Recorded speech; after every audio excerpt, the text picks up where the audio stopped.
이 밤에 하나님의 말씀을 보겠습니다. 구약 성경 신명기 말씀입니다. 신명기 말씀입니다. 31장입니다.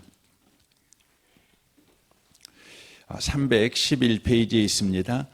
311페이지 신명기 31장입니다. 1절 말씀부터 8절까지 기록된 말씀을 보겠습니다. 같은 목소리로 말씀을 읽겠습니다. 1절부터 읽겠습니다.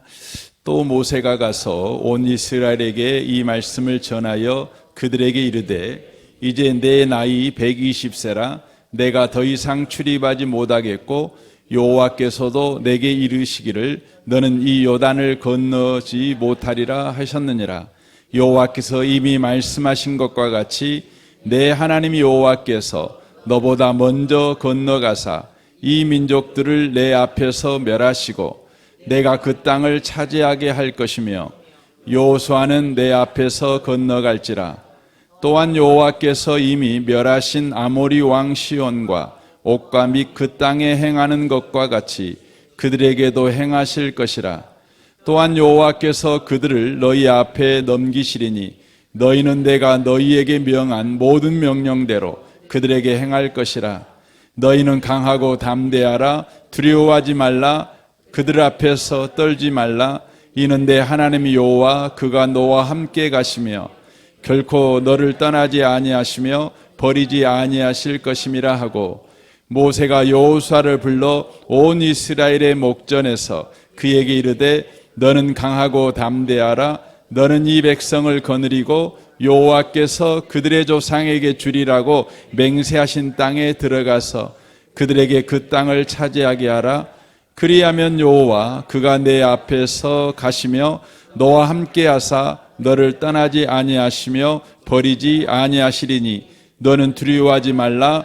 놀라지 말라. 아멘. 아멘. 함께 예배하는 모든 분들 가운데 이 말씀에 축복이 함께 하시기를 주님의 이름으로 축원합니다. 지금 31장부터 34장까지는 신명기에 4번의 설교가 기록되어 있는데 4번째 설교에 바로 해당된다고 이 앞주에 말씀을 드렸습니다. 지금 모세가 자신이 죽는다는 것을 이렇게 말씀을 하고 있습니다. 그러면서 이스라엘 백성에게 가르치는 것이죠.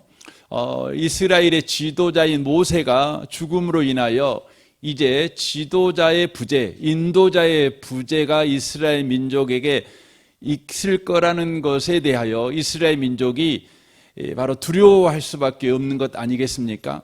인도자가 없고 또 지도자가 없는 상황에서 가나안 땅까지 들어가야 된다는 것은 이스라엘 민족에게 굉장히 겁나는 일이었습니다.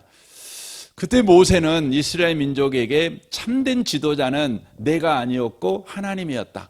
참된 인도자는 내가 아니었고 하나님이었다.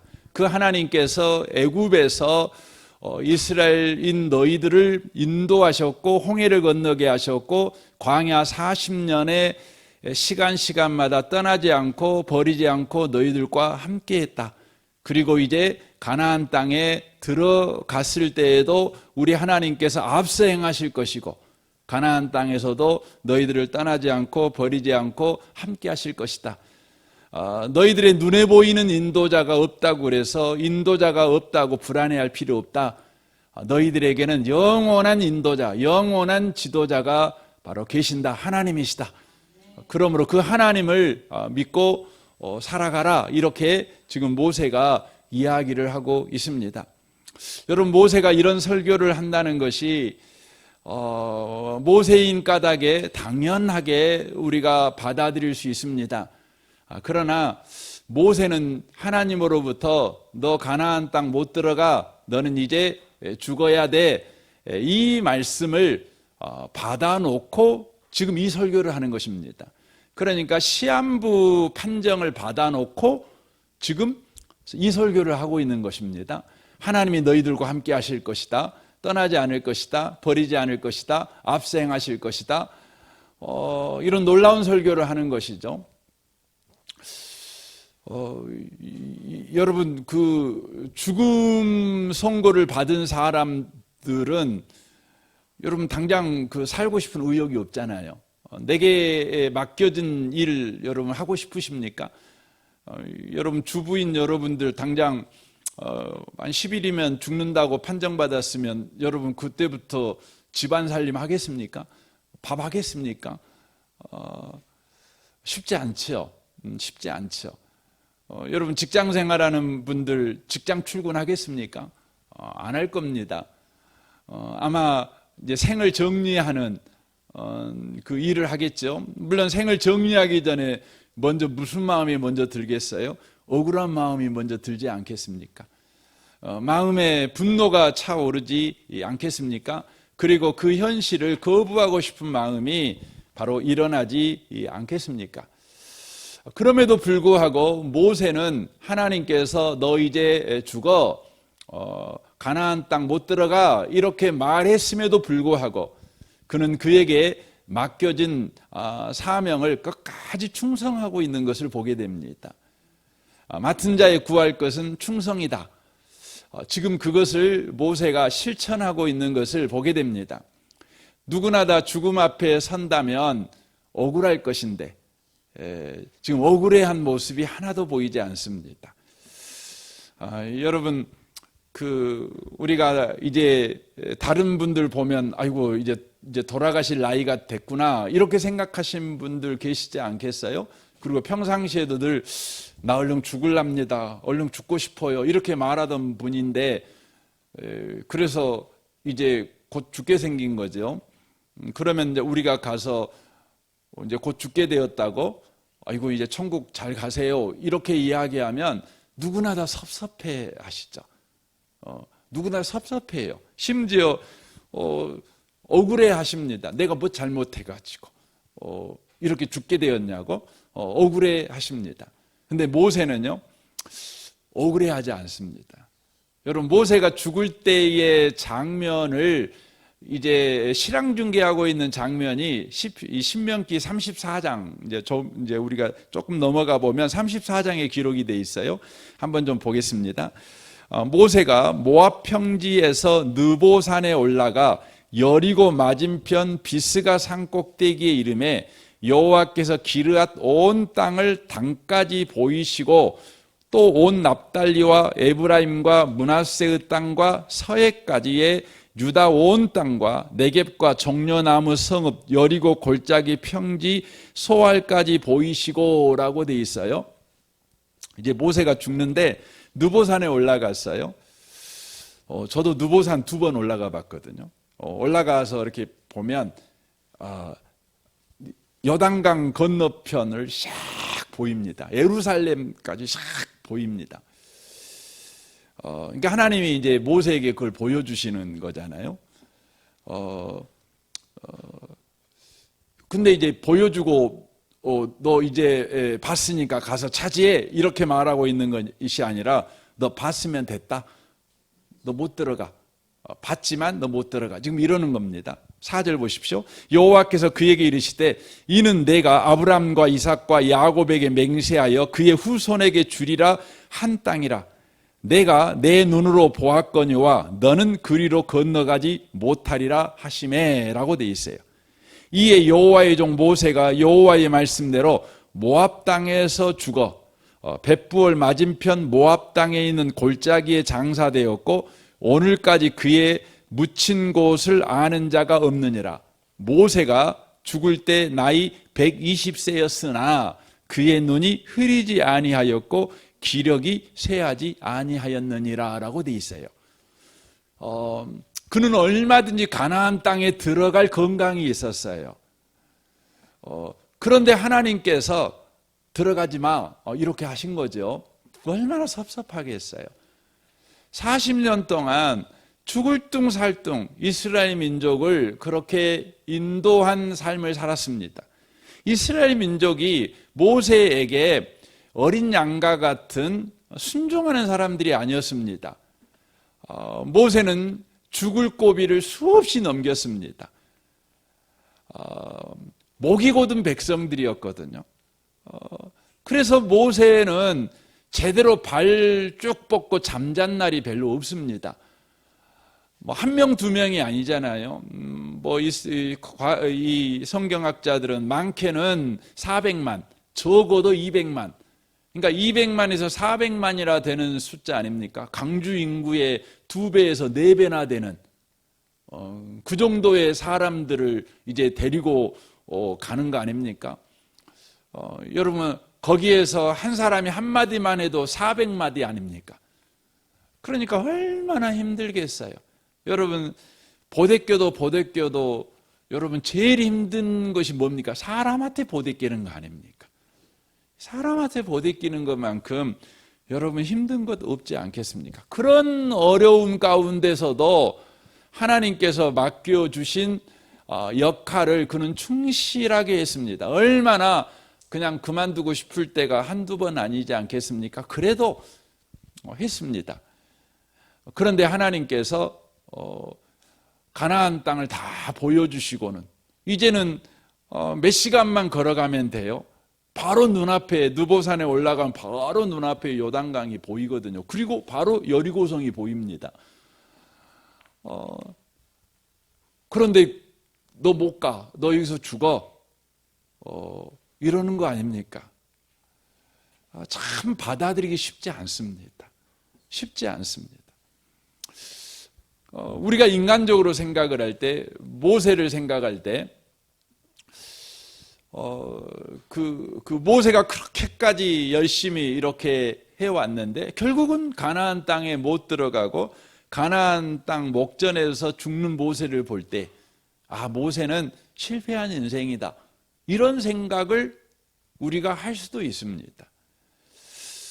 여러분도 신앙생활을 지금까지 이렇게 해오면서 나름대로 하나님으로부터 복도 받고 또 여러분 나름대로 하나님 앞에 충성된 삶도 살았는데 이제 이렇게 연세가 이렇게 드셔가면서 그냥 늘 원했던 우리의 기도 제목은 그거 아닙니까? 그냥 9988234 99세까지 팔팔하게 살다가 그냥 한 3일 아프고 그냥 그 3일째 병원에 갔다가 그냥 죽는 거지요. 그 정도로 죽는 거. 이게 우리가 원하는 거 아닙니까? 근데 사실 우리 기도 안 들어주거든요. 그러니까 하나님은 섭섭하죠. 내가 예수 잘못 믿었나? 이렇게 안 아픈 데가 없나?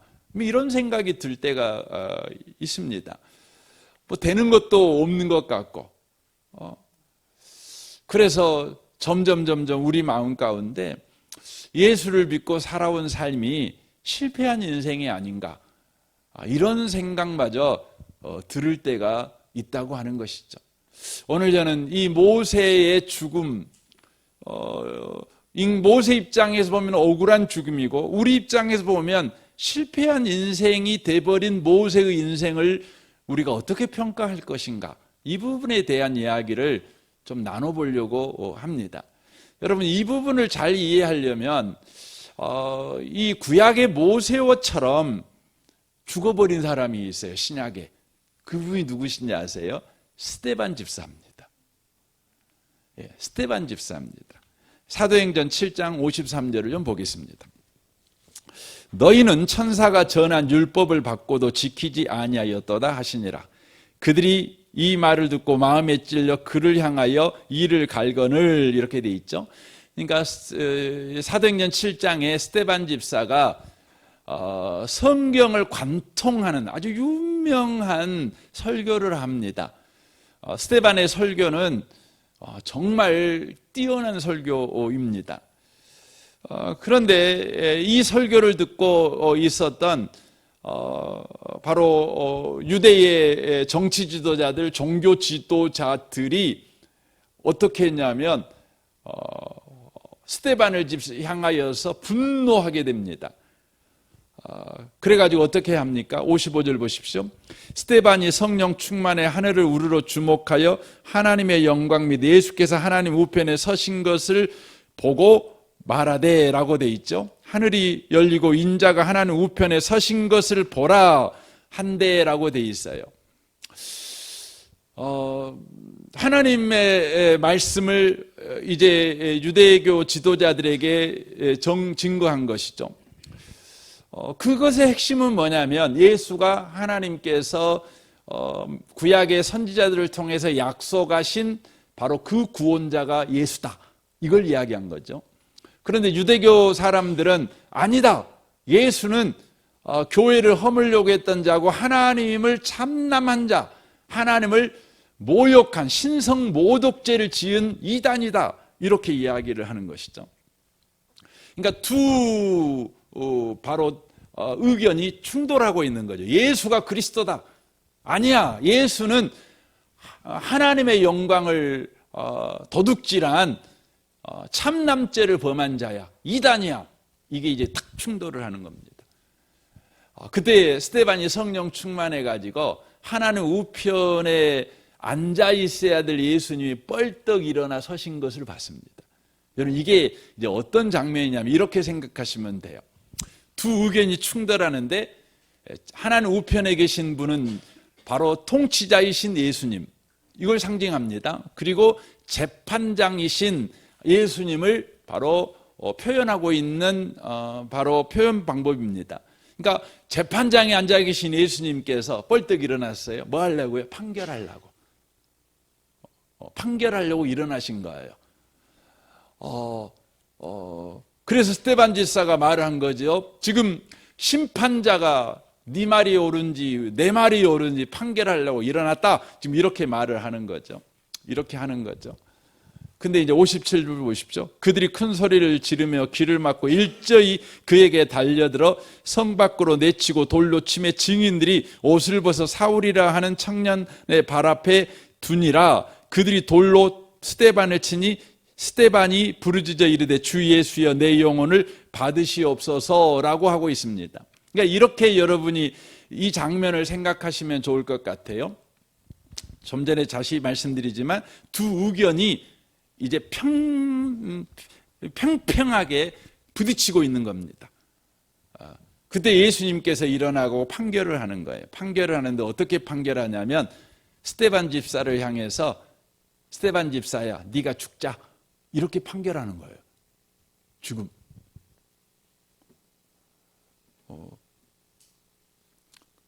여러분, 이게 맞은 판결인가, 예수님의?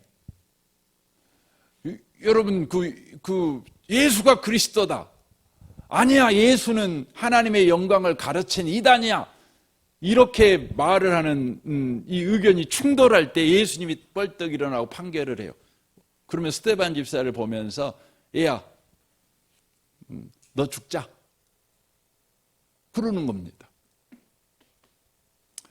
우리는 지금까지 이 부분을 볼 때 별로 고민이 없이 이제 이걸 보는 거죠. 그래갖고 복음 전하다가 스데반 집사가 순교해서, 그러니 우리도 복음을 전할 때 스데반 집사와 같이 순교자의 정신을 따라서 복음을 전해야 돼라는 그런 은혜를 우리가 지금까지 받아왔습니다.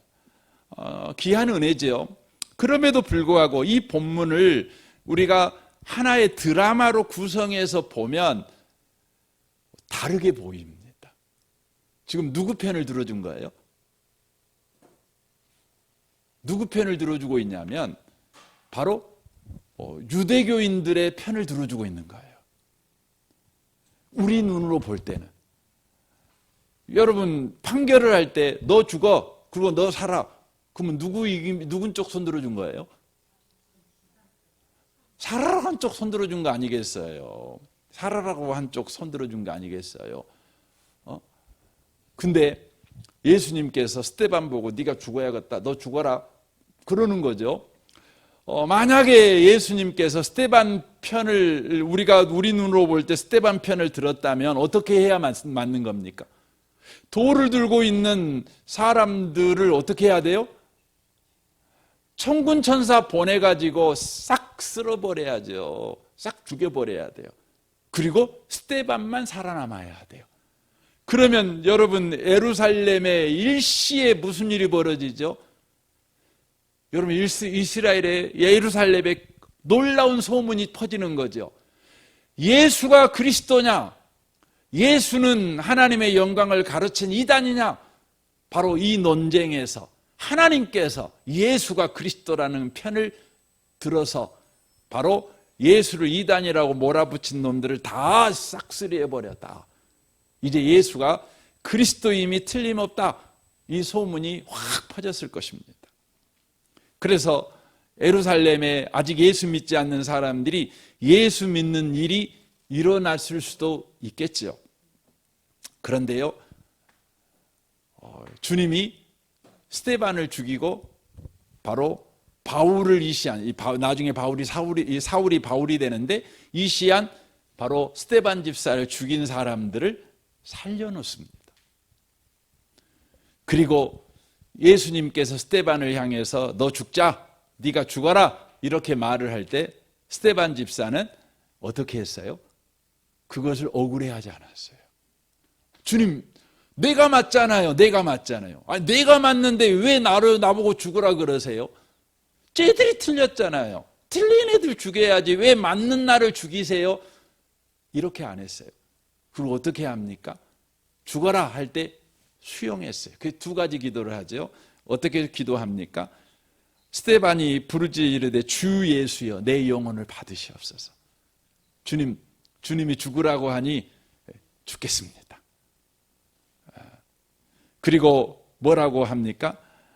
계속해서 보십시오. 무릎을 꿇고 크게 불러 이르되 주여 이 죄를 그들에게 돌리지 마옵소서. 돌리지 마옵소서 하고 잡니다. 8장 1절을 보십시오. 사울은 그가 죽임당함을 마땅히 여기더라. 이 사울이라는 사람이 스데반 집사가 죽는 것을 보면서 무엇에 확신을 가진 거예요? 예수는 그리스도가 아니고 예수는 하나님의 영광을 가로챈 이단이 분명하다. 이번에 확신을 가진 거예요. 확신을 가져가지고 어떻게 합니까? 예루살렘에 있는 교회에 큰 박해를 가합니다. 종교적 확신을 가지고. 그랬더니 무슨 일이 벌어지냐면 보세요. 사도 외에는 다 유대와 사마리아 모든 땅에 흩어지니라 라고 말하고 있어요. 신비한 일이 벌어집니다. 지금까지 예루살렘에 갇혀 있었던 복음이 바로 스데반 집사의 죽음으로 인하여 종교적 확신을 가진 자들에 의한 교회 핍박으로 인하여서 예루살렘에만 머물러 있던 복음이 유대와 사마리아와 모든 땅으로 바로 뛰쳐나가는 결과를 가져옵니다. 지금까지 예루살렘의 복음이 갇혀 있었어요. 왜냐하면 예루살렘 교회의 대부분의 성도들은 유대인들이었어요. 유대인들은 구약적 배경을 여전히 가지고 있었는데 그 구약적 배경이 뭐였냐면 바로 구원은 유대인만 받는다는 거예요. 구원은 유대인만 받아요. 유대인 외의 모든 사람들은 다 지옥의 땔감이에요. 그래서 그들은요, 항상 하나님께 감사하는 일제목이 뭐냐? 그것은 자신들이 유대인으로 태어난 걸 감사해요. 유대인만 구원을 받는 것이죠. 구약 시대에도 그랬지만 예수가 허락한 구원도 유대인들만 허락된 구원이라고 예루살렘 교회가 믿고 있었어요. 그래서 복음이요, 한치도 예루살렘 밖을 나가지를 못하고 있었던 거예요. 핍박이 있었지요. 하지만 그 핍박은요, 소나기 같았어요. 한 번 있다가 없고 견딜 만한 핍박이었죠. 그런데요, 우리 하나님께서 스데반을 죽이자. 스데반을 죽인 사람들이 종교적 확신을 갖게 된 계기가 된 거예요. 우리가 저 교회를 핍박해도 하나님께서 우리 편 들어준다. 여러분, 세상에서 제일 무섭고 잔인한 여러분, 이를 일으키는 전쟁이 뭔 전쟁이에요? 종교 전쟁이에요. 하나님이 내 편이라는 거죠. 여러분, 교회에서도 우리 5월 15일 날 체육대회 하는데 은혜팀, 복음팀 나눠갖고 싸면 안 돼요? 그래갖고 이제 우리가 서로 응원가 부르잖아요. 그거 부를 때 하나님은 우리 편이라고 서로 부르잖아요. 서로 막 응원하죠. 하나님 우리 편이라고. 응? 여러분, 그게 제일 무서워요. 하나님이 우리 편이니까 상대방 안 봐줘요. 저 죽고 살고 싸매버리는 거예요. 그래서 여러분, 정말 잔인하고 더럽고 정말 끝이 없는 싸움이 뭔 싸움이냐? 교회 내에서 싸우는 싸움이에요. 왜냐하면 하나님이 내 편이라는 종교적 신념이 에너지가 되어서 싸우는 거니까. 여러분, 그 에너지는 떨어지지가 않아요. 떨어지지가 않아요. 왜냐하면 그것이 떨어지는 그 순간 내가 마귀가 되니까. 내가 지옥 갈 사람이 되니까 절대 그 부분은 타협이 없는 거예요. 그래서 여러분, 교회 싸움이 그렇게 무서운 거예요. 그러니까 스데반을 죽이는 일은 다만 복음 전하다가 스데반이 죽어버린 일이 아니라 바로 그 일은 엄청난 파장을 불러오는데 유대교인들에게 바로 기독교를 멸망시키는 것이 하나님의 뜻이라는 바로 확신을 갖게 하는 거예요. 그러니까 어떻게 하죠? 우리 성경을 보면 아는 것 같이 사도행전 8장 2절 이하에 보면 바울 사도가 교회를 어떻게 한다고? 잔멸하려고 한다고. 잔멸이란 말은요, 풀 한 포기 하나 자라지 못하도록 완전히 죽여버리겠다고 생각을 한 거예요. 예. 여러분, 사람을 아무리 나하고 다른 사람을 미워해도요, 미워하다 보면은 우리 그런 생각 들 수 있잖아요. 그래도 사람인데, 저 사람도 누군가의 아버지고 또 엄마고 사람인데, 그런 생각을 해요. 근데 여러분, 종교가 개입돼 버리면은요, 그거 뭐죠? 마귀예요, 마귀. 사람이 아니에요. 그러니까 막 죽이는 거죠. 막 죽이는 거죠. 그러니까 막 죽여버리니까 에루살렘 교회가 어떻게 해요? 에루살렘에 머물 수가 없는 거예요. 그러니까 반강제적으로 어떻게 되죠? 에루살렘을 떠나야 되는 거예요. 이 에루살렘에 있다가는 죽게 되는 거예요. 이건 죽는 건 명약관화한 거예요. 이건 죽는 확률이 뭐 30%다, 40%다, 이게 아니고 100%인 거예요. 그러니까 짐 싸가지고 에루살렘 밖을 나가기 싫지만 나가는 거예요. 사마리아 온 땅으로 퍼지게 된 거죠. 그 퍼진 복음이요, 어디까지 왔어요? 여러분, 대한민국까지 온 거예요. 그래가지고 저와 여러분이 예수 믿게 된 거예요. 여러분, 스데반 집사가 인간적으로면 실패한 거잖아요. 인간적으로면 스데반 집사가 패배한 거잖아요. 주님께서 스데반 집사, 너 졌어, 이렇게 주님이 하신 것 같이 느껴지잖아요. 그런데 스데반 집사의 실패가 만들어낸 것이 뭐냐? 바로 우리까지 구원받게 된 거예요. 여러분, 얼마나 놀랍습니까? 얼마나 신비합니까?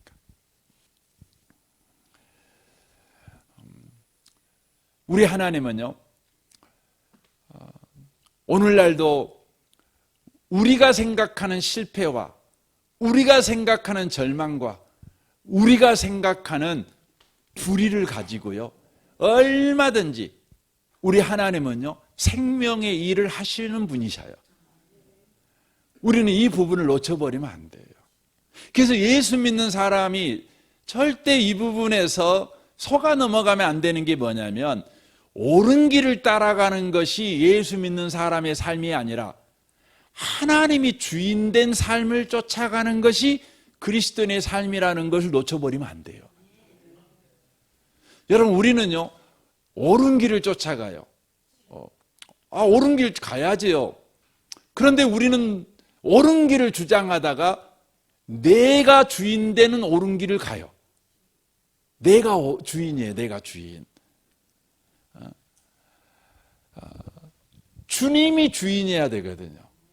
주님이 주인이면 여러분 우리의 실패를 가지고도요, 우리의 연약함을 가지고도요, 우리의 어리석음을 가지고도요, 얼마든지 생명의 일을 하시고 구원의 일을 하셔요.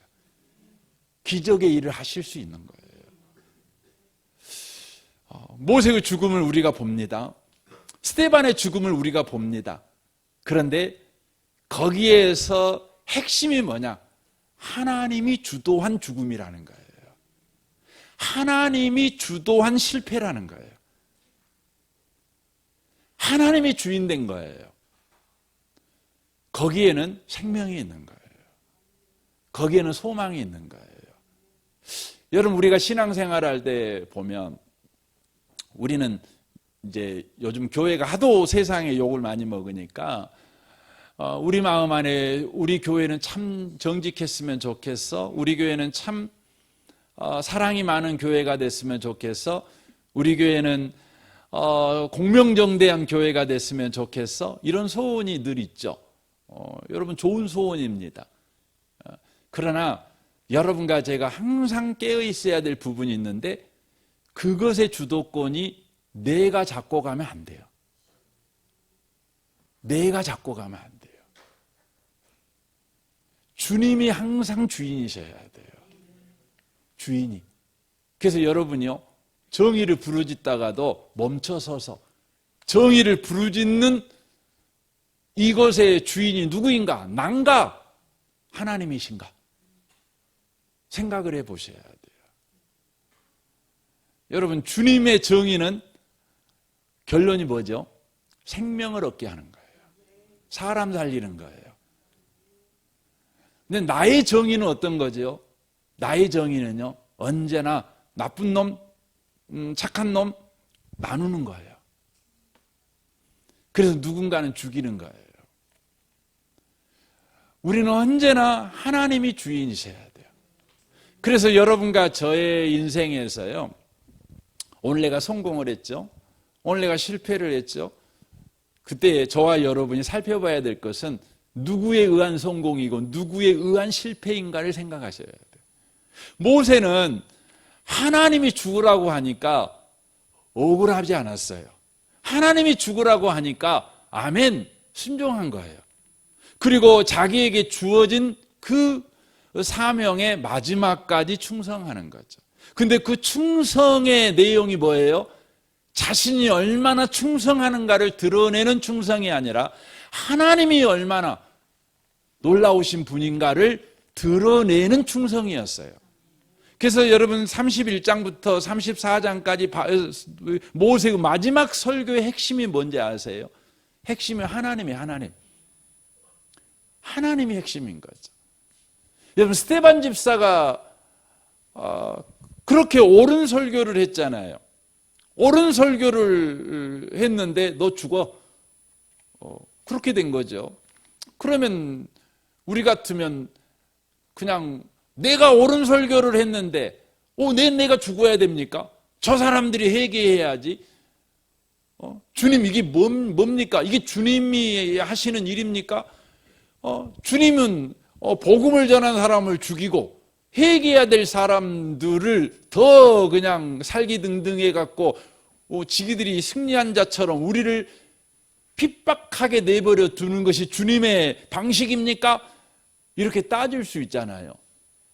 그런데 스데반 집사는 그 다음은 잘 몰라요. 스데반 집사가 그날 십자가에 그날 돌멩이 맞아 죽을 때에 대한민국에 사는 이기수라는 사람이 예수 믿을 것을 보고 내가 돌멩이 맞으면 언젠가는 저 이기수가 예수 믿겠지, 이 꿈꾸고 이 돌멩이 맞아 죽었을까요?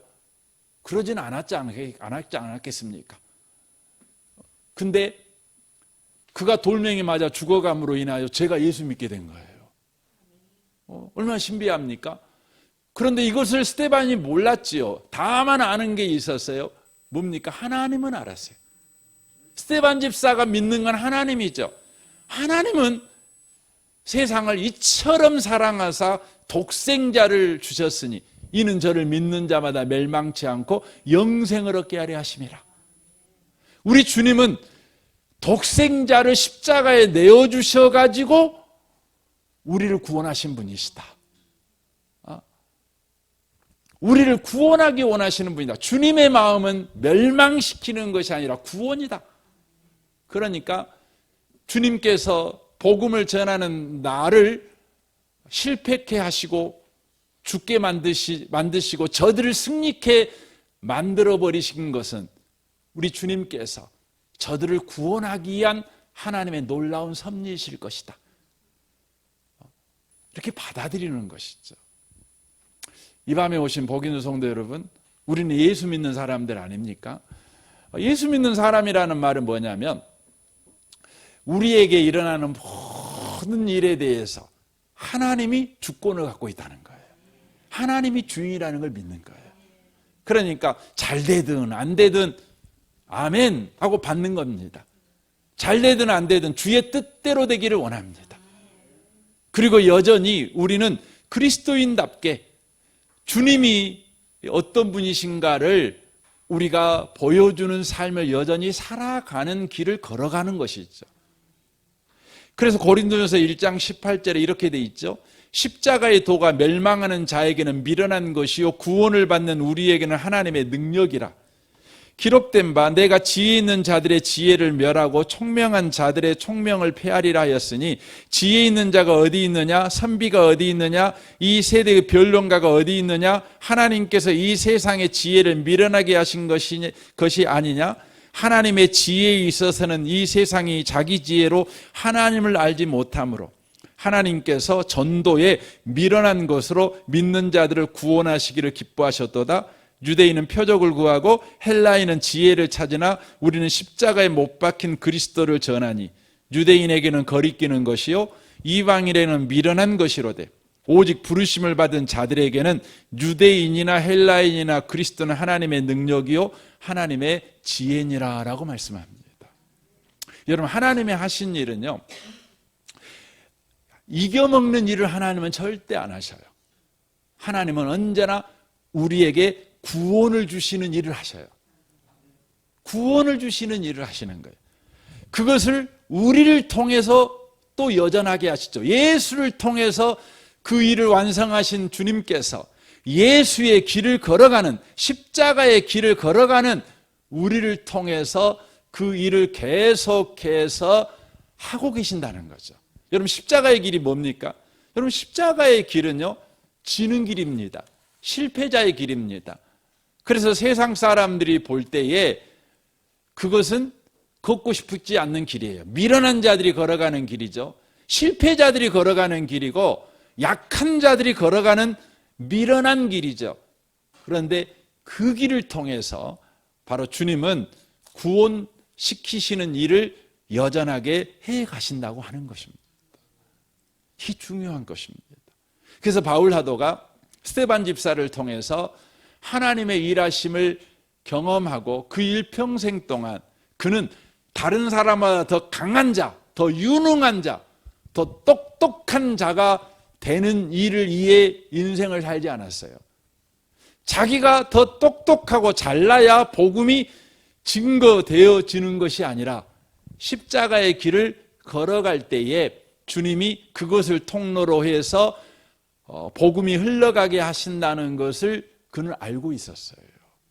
그래서 그는 죽음을 앞두고 자기의 믿음의 아들 디모데에게 이렇게 마지막 부탁을 하지요. 디모데후서 4장 1절입니다. 하나님 앞과 살아있는 자와 죽은 자를 심판하실 그리스도 예수 앞에서 그의 나타나실 것과 그의 나라를 두고 엄히 명하노니 너는 말씀을 전파하라. 때를 얻든지 못 얻든지 항상 힘쓰라. 범사의 오래 참음과 가르침으로 경책하며 경계하며 권하라. 때가 이르리니 사람이 바른 교훈을 받지 아니하며 기가 가리워서 자기 사욕을 따른 스승을 많이 두고 또 그 길을 진리에서 돌이켜 허탄한 이야기를 따르리라. 그러나 너는 모든 일에 신중하여 고난을 받으며 전도자의 일을 하며 내 직무를 다하라 라고 말합니다. 그러니까 지금 스데반에게, 디모데에게 말하는 것이 뭡니까? 너는 복음을 증거해라. 절대 사람들에게 인정받으려고 하지 말고 복음을 전해라. 사람들은 너를 인정해 주지 않을 것이다. 사람들은 네가 전하는 복음을 좋아하지 않을 것이다. 너를 핍박할 것이다. 싫어할 것이다. 그럼에도 불구하고 그 길을 걸어가라. 왜냐하면 그것이 바로 너를 통해 한 영혼이라도 구원을 얻는 하나님의 방식이기 때문에 그런 거야 라고 말하고 있는 겁니다. 그러면서 자기 예를 이제 들어서 말합니다. 보십시오. 전제와 같이 내가 벌써 부어지고 나의 떠날 날이 가까웠도다 라고 돼 있어요. 이 전제와 같이라는 의미는 이제 제사를 드릴 때 마지막으로 포도주를 이렇게 붓습니다. 이게 전제거든요. 그러니까 끝났다는 거죠. 내 인생, 내 사명이 이제 끝났다. 내가 이제 곧 죽는다. 이제 이걸 표현합니다.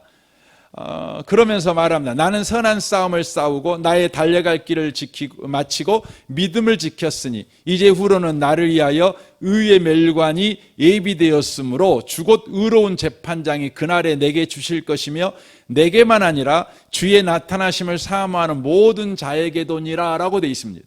그러니까 바울 사도가 디모데에게 네가 아무리 핍박과 고난 가운데 있을지라도 그래서 다른 사람들이 볼 때에 네 목회는 실패했어. 너는 실패한 인생을 산 사람이야. 이렇게 말할지라도 너는 여전하게 너에게 맡겨준 복음을 증거하는 일을 해라. 그게 실패가 아니다. 그걸 통해 일한다. 나도 그렇게 살았다. 그래서 내가 이렇게 삶으로 인해 내게 주님께서 하시는 일이 뭐냐면 의로운 재판장이 그날에 내게 주실 것인데 뭘 준다고 그랬죠? 의의 멸관을 주실 것이다. 의의 멸관을 내게 주신다. 이렇게 말을 했어요.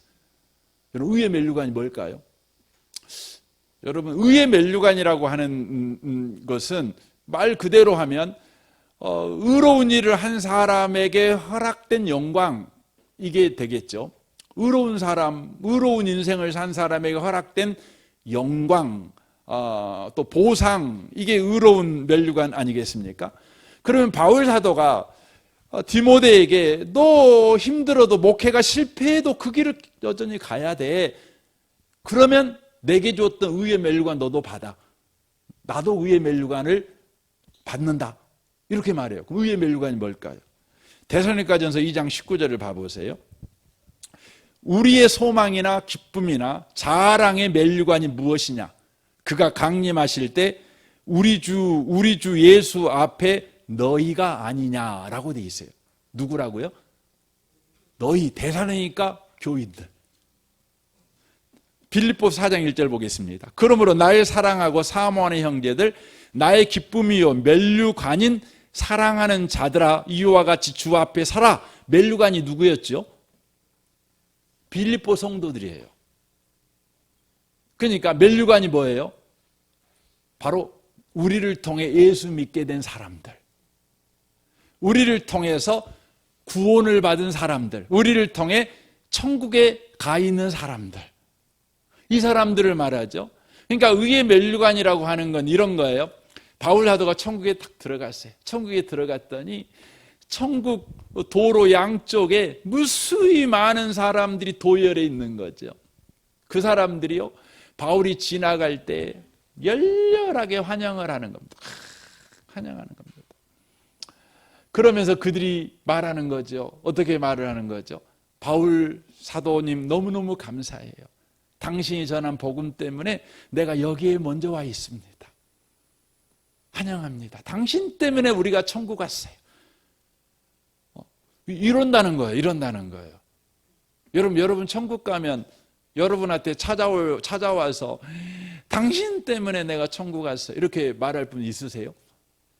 없는 것 같죠? 아유, 없어요. 나 전도 한 명도 안 해갖고 나 때문에 교회 다니는 사람 시도 찾아봐도 없어요. 아니에요. 여러분이 지금 복음의 길을 걸어가고 있다면 여러분 천국 가면 분명히 여러분 때문에 예수 믿는 사람이 있어요. 분명히 있습니다. 아프리카에도 있어요. 여러분이 예수 믿는 것 때문에 못 먹고 못 입고 선교헌금 했어요. 그 선교헌금을 가지고 선교사님이 그 아프리카 안 떠나고 거기서 복음 전했다고요. 그랬더니 누군가가 예수 믿어요. 여러분, 결국은 여러분이 누군가에게 인정도 못 받고 실패한 것처럼 물질적으로 어려운 가운데도 그렇게 했는데, 여러분 천국 가봤더니 누군가가 와서 당신 때문에, 당신이 보내준 선교헌금 5만 원 때문에 내가 예수 믿었어요. 이게 뭐예요? 의의 멸류관이라는 거죠. 여러분, 예수 믿는 사람이요, 복음의 길을 걸어가면 세상 사람들이 볼 때 와, 이 당신 출세했네, 이런 말 못 들을 수 있어요. 실패자가 될 수 있어요. 예수 믿어갖고 망했네, 예수 믿어갖고 아이고 인생이 이렇게 배려버렸네, 이런 생각이 드는 인생을 살 수가 있어요. 그런데요, 그렇지 않아요. 그 인생을 통해 바로 예수 믿는 사람들이 생겨난다는 거예요.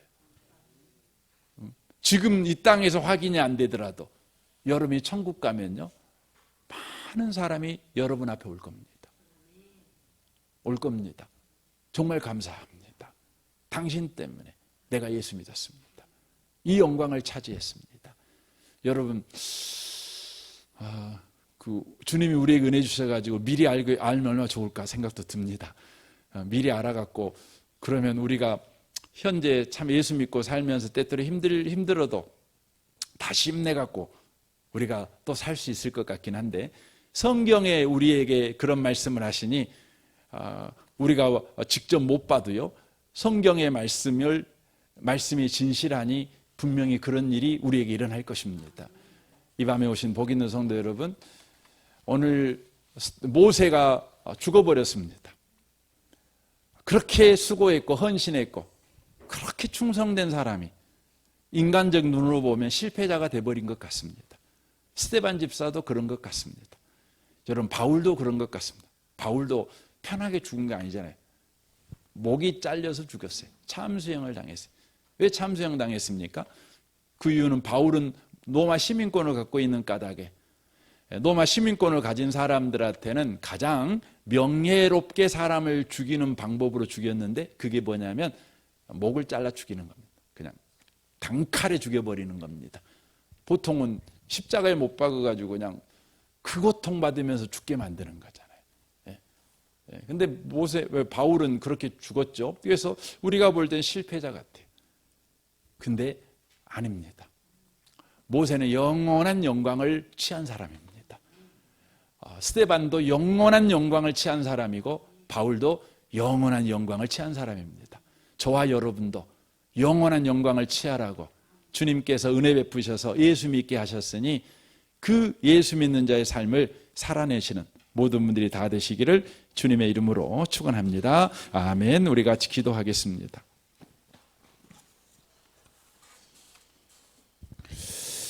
오늘 말씀을 우리 생각하며, 주님, 우리가 좁은 길을 걸어가고 있습니다.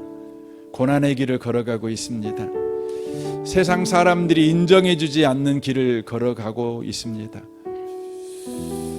우리가 계속 그 길을 걸어가기를 원합니다. 주님이 주인된 길을 걸어가기를 원합니다. 주님이 실패케 하시더라도 그 길을 걸어가기를 원하고, 주님이 그만 이제 죽자 해도 그 길을 걸어가기를 원합니다.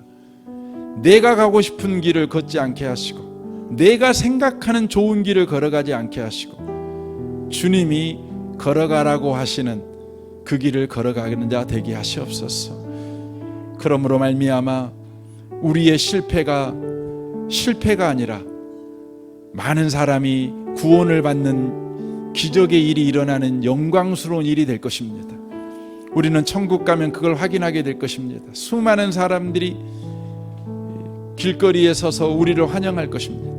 당신 때문에 예수 믿었다고, 당신의 기도가 나를 예수 믿게 만들었다고, 당신의 수고가 나를 예수 믿게 만들었다고, 감사하다고 우리 함께 주님을 찬양하자고. 주님, 이날을 우리가 꿈꾸며 여전히 그리스도인의 삶을 살아가는 자 되게 해 주옵소서. 우리 같이 이 시간 기도하겠습니다. 오 하나님 아버지, 감사합니다. 주님, 모세의 죽음을 보면서 왜 그랬을까를 생각을 해보았습니다. 인간적으로 보면 실패한 것 같이 보이고 너무나 억울해 보이고 너무나 안 됐다 생각이 드는 죽음입니다. 그러나 하나님께서 말씀하신 죽음이고 하나님께서 행하신 일입니다. 주님이 이 일은 언제나 옳습니다. 이 일을 통해서 주님께서 영혼을 구원하시는 일을 행하시는 것을 보게 됩니다. 주님이 주인된 인생, 주님이 주도권을 가진 인생을 계속해서 우리가 순종하며 나아가도록 주여 축복하여 주옵소서.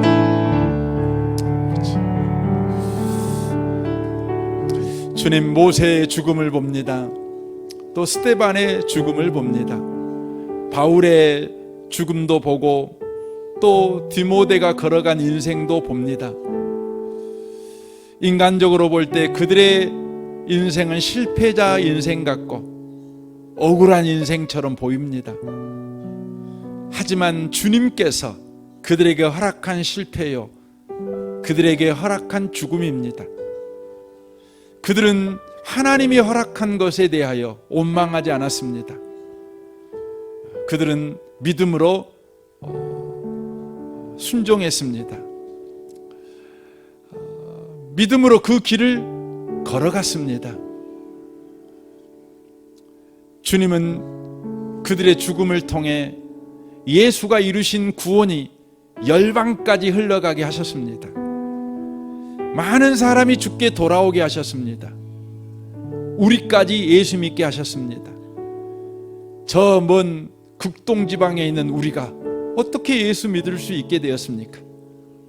주님이 죽으라고 할 때 죽었던 수많은 선교사님들, 주님이 망하라고 하실 때 아멘하고 망해버린 수많은 사람들, 주님이 실패해라고 말할 때 실패자가 기꺼이 된 사람들 때문에 우리도 예수 믿게 되었습니다. 천국 가면 우리는 그들에게 큰절하게 될 것입니다. 그들에게 달려나가 당신 때문에 예수 믿게 되었습니다. 우리는 고백하게 될 것입니다. 우리에게도 누군가가 찾아오게 될 것입니다. 감사하다고 하게 될 것입니다. 주님께서 인도하는 그 인생을 우리가 순종함으로 살아내는 우리가 되게 하여 주옵소서. 주님이 주신 실패라면, 주님이 주신 모욕이라면, 주님이 주신 부끄러움이라면 여전히 감수하겠습니다. 구원이 일어나는 까닭에 그렇습니다. 누군가가 예수 믿기 때문에 그렇습니다. 그 신비한 일이 일어나는 까닭에 그렇습니다. 주님, 우리를 통해 주님 계속해서 그렇게 일하여 주옵소서. 이 밤에 주님을 찬양합니다. 예수님의 이름으로 기도합니다. 아멘. 아멘.